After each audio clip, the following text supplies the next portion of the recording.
Hey, what's up guys? Today we're ranking every LEGO Star Wars UCS set.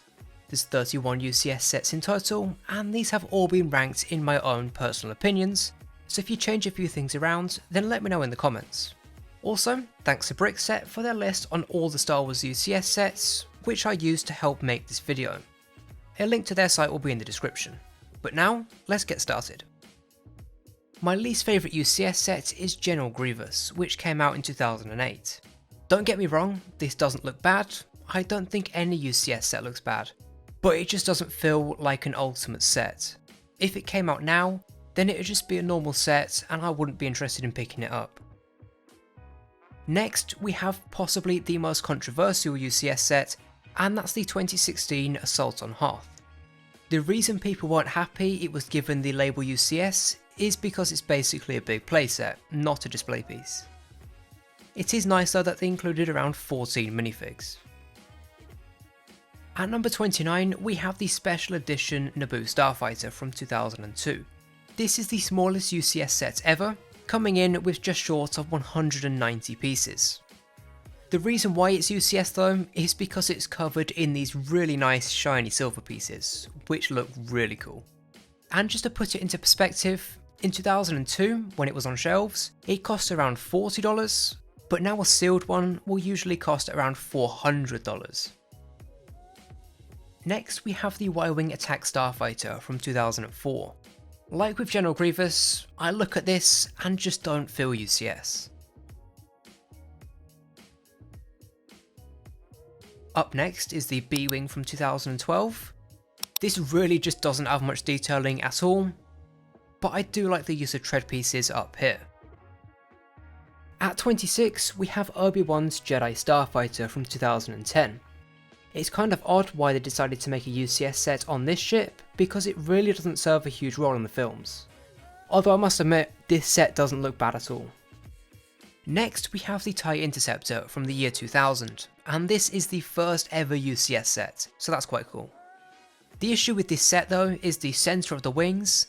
I don't know what it is about it, it just doesn't look right to me. Maybe it's the shape, I don't know. Don't get me wrong, I would really like this set. Having the first ever UCS set definitely gives you bragging rights. Next is the Rebel Snowspeeder from 2003. This is an awesome set. It's kind of surprising that it was made in 2003 because it looks quite a big build. But now we have the 2008 Death Star. There's 3 different UCS Death Stars, so bear with. But this one comes with a surprising 23 minifigs, which is just shy of the record for the most minifigs in one set. Next we have Vader's TIE Advance from 2006. This is a really good set, which has been captured almost perfectly. This is one of the few sets that I would be happy for them to remake, as I think that they could definitely do a better job with it now. Next we have Yoda. This came out in 2002 and was the 3rd UCS set to come out. There's something about having a statue of Yoda which is really appealing, and the designer got his head shape and ears perfect. But next we have the Sandcrawler from 2014. The detailing on this build is great, and what's more is 14 minifigs are included. At number 19 we have the X-Wing Fighter from the year 2000, and this is the 2nd UCS set to come out. Surprisingly, this set only cost around £335 sealed now. A lot of the other sets cost a lot more than that, so it's kind of interesting why this one cost less. Next we have the 2006 Imperial AT-ST, and there's not much to say about this other than it looks great. Next we have the Ewok Village from 2013. This is a huge set which includes just less than 2,000 pieces. There's also 17 minifigs included. 5 of these are Ewoks, which is nice. At number 16 we have the 2002 Imperial Star Destroyer. This set includes around 3,100 pieces, which was definitely the biggest set in 2002. According to Brickset, if you want this set new, then it'll set you back around $1,260, which is insane. Next we have Darth Maul from 2001. The detailing on his face is great, even from today's standards, but for a 2001 build, this is even better. What would have topped this off though, is a Darth Maul minifig. It doesn't seem that they included them in UCS sets back then, which is a shame. But next we have the Rebel Blockade Runner, which is again from 2001. Again, the detailing on this is insane for its time. At 13, we have the Y-Wing Starfighter from 2018. I know a lot of people would have put this higher up in their list, but this set just doesn't appeal to me. Although I can and do appreciate all the detailing throughout this build. Next we have the 2005 second Death Star. The designers did a great job making this look incomplete, and the simple stand doesn't draw much attention to it, which is greatly appreciated as well. Next we have the final Death Star on this list, and that's the one which came out in 2016. This is an updated version to the first UCS Death Star, and it looks much better. This comes with an insane 26 minifigs, which holds the record for the most minifigs in one Star Wars set. Again, this is filled with lots of details and iconic rooms. Next at number 10 we have the TIE Fighter from 2015. This is a really cool set. The shape and design of the cockpit is great, although I wish the stand was more subtle, as this one draws a lot of attention to it. Next is the Slave 1 from 2015. Not only the front of this is detailed, but the back of it has a few bits on there as well.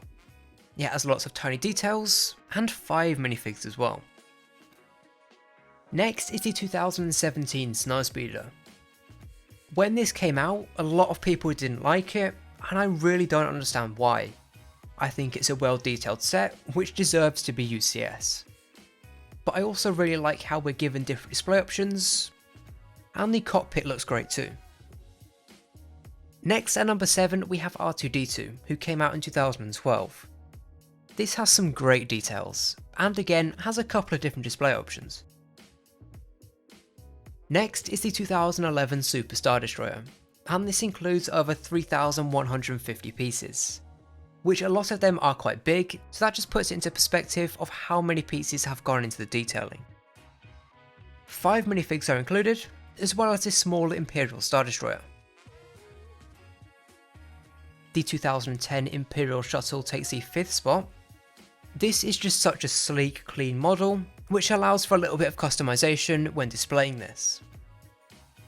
It's also good how you can remove its feet and attach this stand which is included to extend the wings out. I also like that the UCS plaque is elevated, it makes a nice change. Next is the Red 5 X-Wing from 2013. I think any Star Wars fan, whether they like LEGO or not, would be happy to have this. The regular X-Wing sets look good, but when it's scaled up, it just looks even better. I think it is stingy that Luke wasn't included in this. It cost $200 when it was in stores, so I think an exclusive Luke is well deserved to anyone who bought it. But the 2007 Millennium Falcon comes in at number 3. This looks great, and the size of it just makes it that much better, as owning it would feel much more special. There are a couple of things which I do prefer on this one to the other one. For example, the cockpit, I think it was done much better here. Next we have the 2019 Imperial Star Destroyer, the newest set to join the UCS line. I know there's a lot of mixed opinions out there around this one. Some say they have it and don't like it because it's all grey. And then on the other side of the argument, some say they have it and really like it. I also have it, and looking at it, to me at least, I love it. The detailing on it is next level, and like I said with the 2007 Millennium Falcon, owning it feels that much more special when it's such a large scale. I do agree though that we should have got a better selection of minifigs. I feel like an Imperial officer and Imperial crew just doesn't feel right to be the only minifigs in this set. It would have been so much better if they swapped one out and given us an exclusive Darth Vader, or just added him and kept the other 2 minifigs in. Here it is. Finally, my favourite Star Wars UCS set out of the 31 is the 2017 Millennium Falcon. This is the obvious choice, but having this, I can easily say that it is the best set that I own. The scale of it is crazy, but it also has great detailing, and definitely fixes a lot of issues that the 2017 one had. The red pieces on top just feel much more natural in this one to the previous version, so I'm very happy that LEGO decided to redo this.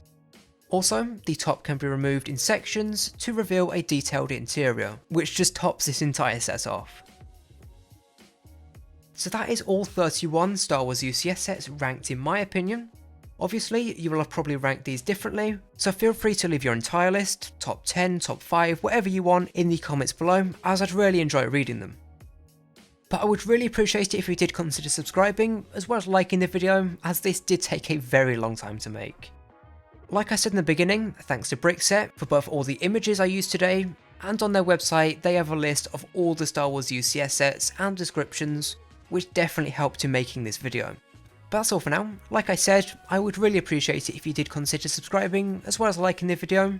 But that's all for now, thanks for watching, and I'll see you in the next one.